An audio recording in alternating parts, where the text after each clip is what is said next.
Um pequeno atraso na volta do trabalho e uns goles a mais de cerveja. Essa combinação era suficiente para desencadear o pior. Das discussões partiu para as violências físicas. Também foi assim com esta costureira. O ex-marido não admitia que ela trabalhasse fora e o que começou com xingamentos e empurrões resultou em 7 anos de espancamentos. Me dava socos, tapa, machucava meu olho. Nesse centro de orientação à mulher, também são comuns os relatos de violência sexual.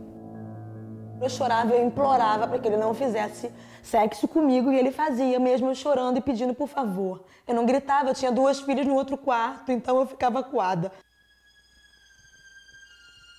Estas 3 mulheres fazem parte de uma estatística que revela: o lugar mais perigoso para 23% das brasileiras casadas é dentro de casa. As paredes que deveriam garantir proteção funcionam como muros do medo. Ele partiu para cima de mim, que veio para minha garganta. Ele só vinha para a garganta.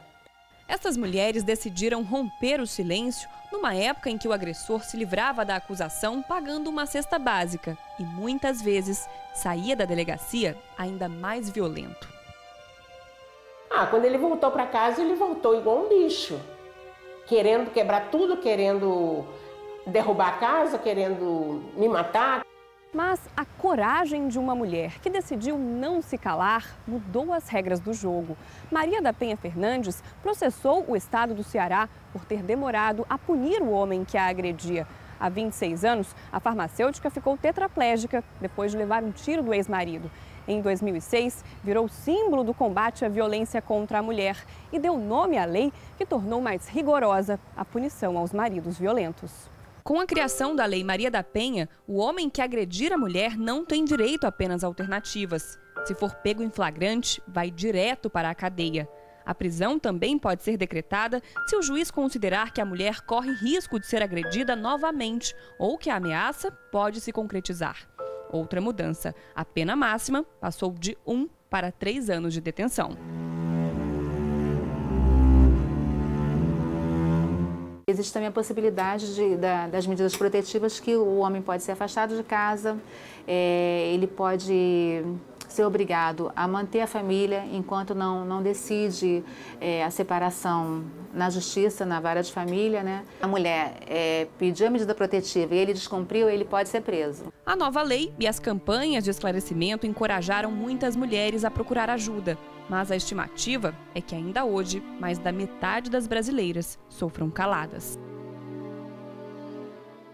Porque se eu denunciasse, eu achava que ele perderia o emprego dele. Como seria um homem dependente químico desempregado?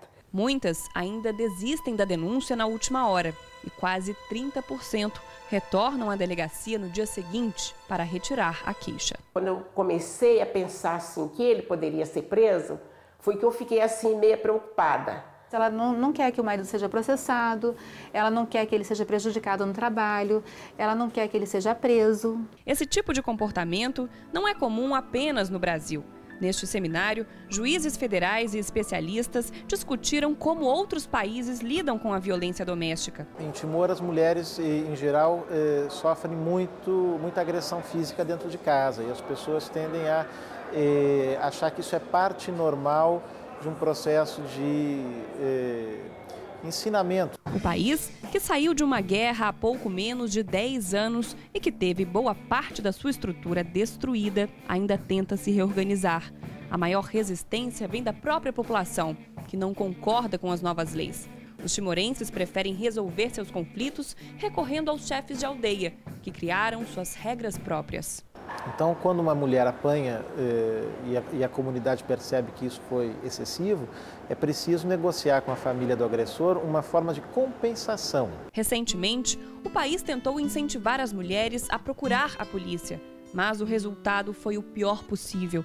Aquelas que recorreram aos meios legais foram duramente criticadas na aldeia onde viviam e não conseguiram o que consideram mais importante: recuperar a dignidade. O Estado deveria considerar a possibilidade de valorizar essas formas locais dentro de alguns limites, é claro, que são os limites da dignidade humana, do respeito aos direitos das mulheres, para permitir essas formas de reparação moral, né, que a simples prisão do agressor não faz. Para esta juíza federal, debates como este são fundamentais, mesmo considerando que boa parte dos casos de violência não cheguem aos tribunais. Eu acho que a exposição a outros países, a outras culturas, permite com que a gente compreenda melhor a nossa cultura jurídica. Para o professor, governo e judiciário têm um grande desafio pela frente, principalmente no caso do Timor-Leste. Que o ato de agressão contra mulheres e crianças tem que deixar de ser culturalmente aceito, mas em paralelo a isso é preciso pensar como é que você resolve conflitos familiares ou conflitos de ordem pessoal de uma maneira a que o conflito seja efetivamente tratado, não é? Quer dizer, é preciso que a justiça incorpore de alguma maneira essa preocupação.